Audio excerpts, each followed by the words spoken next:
The enchanted grove was a place of wonders, home to talking animals and magical plants. But a creeping darkness threatened to consume it all. A shadow creature known as the Shadow Maw, which was slowly draining the life from the heart of the forest. Orla, the wise old owl, knew what had to be done. She gathered the bravest souls she could find. Finn, a clever and courageous fox, Squeaky, a mischievous and energetic squirrel, and Thistle, a timid but kind-hearted rabbit. Orla presented a tattered, ancient map, its lines glowing faintly. The Shadow Maw grows stronger. She hooted softly. It seeks to corrupt the heart of the forest. This map will lead us to the 3 lost artifacts that can restore the heart's light and banish the darkness for good. Finn, ever the leader, puffed out his chest. I'm not afraid of any shadow. Let's go, Squeaky chattered excitedly, already zipping up and down a nearby tree branch. An adventure. I love adventures. Will there be nuts? But Thistle trembled, her long ears drooping. A dark creature. It sounds scary. I don't know if I'm brave enough. The forest around them seemed to darken for a moment. The cheerful birdsong replaced by an eerie silence. Orla looked at Thistle with her large, knowing eyes. Courage is not the absence of fear, little one, she said gently. It's about acting in spite of it. The grove needs us. It needs you. Thistle's hesitation was visible, her nose twitching with worry. But as she looked around and saw the vibrant colors of her home beginning to dim, a new resolve settled in her heart. She took a deep breath, her small frame straightening. I'll come, she said softly, her voice gaining a surprising strength. Her ears twitched with a newfound determination. Orla smiled, a rare and warm expression, her eyes glowing with approval. Then let's begin. The trio, led by Orla, followed the glowing lines of the map until they reached the sunlit meadow. It was a breathtaking sight, a field bathed in a perpetual golden light where flowers of every hue sang in a gentle, harmonious choir. As they stepped into the meadow, a particularly large sunflower with a cheerful face turned towards them. Welcome, travelers, the sunflower, whose name was Sunny, said in a warm, melodic voice. I see you seek the first clue to restore the heart. To find it, you must first answer my riddle. She winked one of her leafy petals. The riddle echoed through the meadow, carried on the floral breeze. What has roots that nobody sees? A stem that nobody touches? A top that nobody sees? But it's full of eyes. The group fell silent, thinking. Squeaky guessed, a really, really weird tree. Sunny just giggled.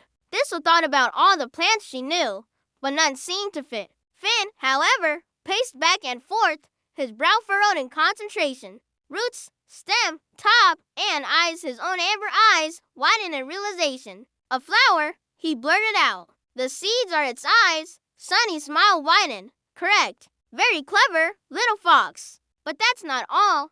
She extended a leaf, and on it rested a single, shimmering golden seed. You must plant the seed I've given you to grow the next clue. Before anyone else could react, Squeaky, with a triumphant squeal, snatched the seed. Let's make it grow, he shouted, and with a flurry of motion, he rolled it into a patch of soft dirt nearby. The effect was instantaneous. The ground trembled, and the seed sprouted at an impossible speed. A glowing vine shot upwards, twisting and curling upon itself until it formed the shape of a door, shimmering with a magical light right in the middle of the meadow. It was the entrance to their next challenge. Stepping through the vine door, the friends found themselves in the whispering woods. The air here was cooler, and the light was dappled, filtering through a thick canopy of ancient trees. The name was fitting. The trees themselves seemed to murmur and whisper, their voices like the rustling of 1,000 leaves. They had to navigate a winding maze to find the second clue. The whispers were unsettling, especially for Thistle. They seemed to curl around her, trying to plant seeds of doubt. The path to the left is safe, one tree hissed softly. The path to the right leads to certain doom, another insisted from the opposite direction. The conflicting advice was dizzying. Finn, brimming with confidence from solving the riddle, stepped forward. Don't worry, I'll figure this out. But as he took a step towards the left path, a thorny vine snaked out and blocked his way. He jumped back, surprised. The whispers intensified, laughing at his attempt. Thistle froze, her heart pounding against her ribs. Orla, who had been observing silently, flew down to land on a low branch near Thistle. "Trust your heart, not their words," she advised, her voice a calm anchor in the sea of confusing whispers. The woods test your intuition. Feel for the right path.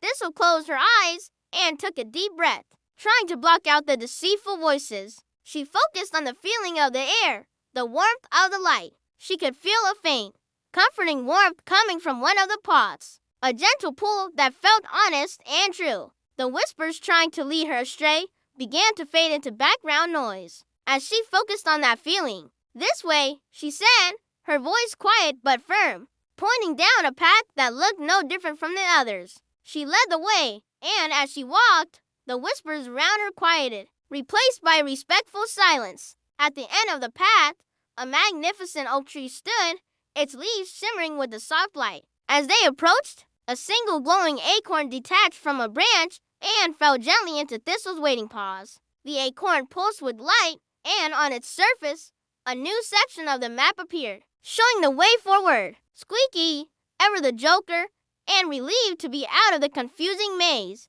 couldn't resist. He picked up a regular acorn from the ground, spotted a grumpy-looking bird on a branch, and tossed it with perfect aim. The bird let out an indignant squawk and flew off in a huff. "That's the fun part," Squeaky said, grinning from ear to ear, lightening the mood instantly. The final clue on the acorn map led them to the dark, foreboding entrance of the obsidian caves. The air grew cold, and the only light came from the glowing acorn Thistle held. Inside, the walls were made of smooth, black stone that seemed to absorb the light, creating a labyrinth of deep shadows. At the very center of the largest cavern, the shadow maw waited. It wasn't a solid creature, but a shifting mess of smoke and darkness with two malevolent, glowing red eyes. The heart of the forest pulsed weakly nearby, covered in dark, creeping tendrils. "You're too late," the creature hissed, its voice a chilling echo that filled the cave. "The heart is mine now. The grove will be remade in my image."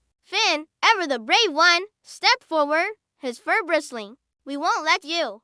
But as he prepared to lunge, the shadow maw swirled and morphed. Suddenly, Finn saw a horrifying illusion. Thistle, trapped in a thick, shadowy web, crying out for help. Then the image changed to Squeaky, falling into a bottomless pit. Finally, he saw Orla crumbling into dust before his eyes. Finn's courage wavered. He stumbled back, the illusions feeling terrifyingly real. Doubt crept into his heart. What if he couldn't protect them? What if he failed? The shadow creature laughed, feeding on his fear. But Thistle, seeing Finn's distress, found a strength she never knew she had. She remembered Orla's words. "Finn, it's not real," she shouted, her voice ringing with clarity in the dark cave. "It's trying to trick us. We're in this together." Squeaky, true to his nature, didn't waste time on fear. Seeing an opportunity, while the creature was focused on Finn, he darted into the shadows along the cave walls. He began to create a chaotic symphony of noise, knocking over loose rocks, chattering at the top of his lungs, and throwing pebbles that ricocheted off the obsidian walls. The shadow maw hissed in annoyance, its form wavering as it tried to locate the source of the distraction. This was the opening they needed. "The seed," Orla hooted from above. Finn understood. He looked at Thistle, who held the golden seed from the sunlit meadow. Working as a team, they moved forward. Thistle held the seed high, and it began to glow with an intense, warm light, pushing back the oppressive darkness. The light acted like a shield, dispelling the illusions and revealing the path. Finn, his courage restored by his friends, guided them, while Squeaky's chaotic diversions kept the shadow maw disoriented. They were no longer for separate individuals, they were a single, unified force of light, pushing their way toward the corrupted heart.